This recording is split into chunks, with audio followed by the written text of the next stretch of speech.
નમસ્કાર વાચક મિત્રો, હું સુનિલ પટેલ વડોદરાથી. બાલમૂર્તિ સામાયિક અમે નિયમિત વાંચીએ છીએ. છેલ્લા 4 વર્ષથી અમારા ઘરમાં બાલમૂર્તિ સામાયિક વાંચવામાં આવે છે. બાલમૂર્તિની અંદર આવતા રહેલા વિવિધ રમતોના અલગ અલગ પ્રવૃત્તિઓના લેખો અને અલગ અલગ વાર્તાઓ દ્વારા અમારા ઘરમાં ખૂબ જ પ્રફુલ્લિતતા જોવા મળે છે.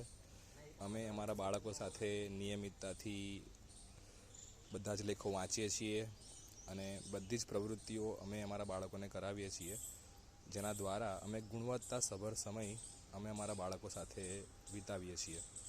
તો આ લેખ લખવા માટે જે પણ મહેનત લેખકો કરી રહ્યા છે, પ્રવૃત્તિઓ માટે જે પણ લેખકોએ અલગ અલગ અભ્યાસ કરીને અમને અમારા સુધી પહોંચાડી છે, તે બધી જ પ્રવૃત્તિઓ માટે, વિવિધ પ્રકારના લેખો માટે અને અલગ અલગ વાર્તાઓ, રમતો, જે પણ વસ્તુઓ બાલમૂર્તિની અંદર આવે છે તે ખૂબ જ પ્રેરણાદાયી છે, જેના દ્વારા અમને ખૂબ જ પ્રેરણા મળે છે.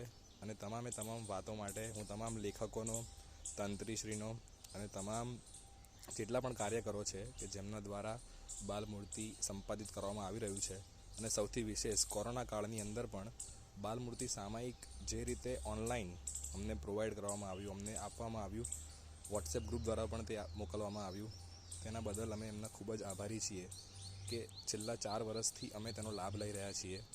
મારી જેમ બીજા ઘણા બધા અભિભાવકો અને બાકીના લોકો પણ તેનો લાભ લે, એ માટે હું બધાને જ વિનંતી કરું છું કે તમે પણ બાલમૂર્તિ સામાયિક વાંચો, જેના દ્વારા તમે એમાં આવતા રહેલા અલગ અલગ લેખો, અલગ અલગ વાર્તાઓ, અલગ અલગ પ્રવૃત્તિઓને તમારા બાળકો સાથે કરો અને તમારો ઉત્તમ સમય બાળકોને આપો.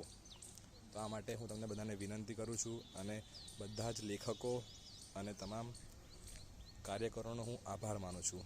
ધન્યવાદ. નમસ્કાર.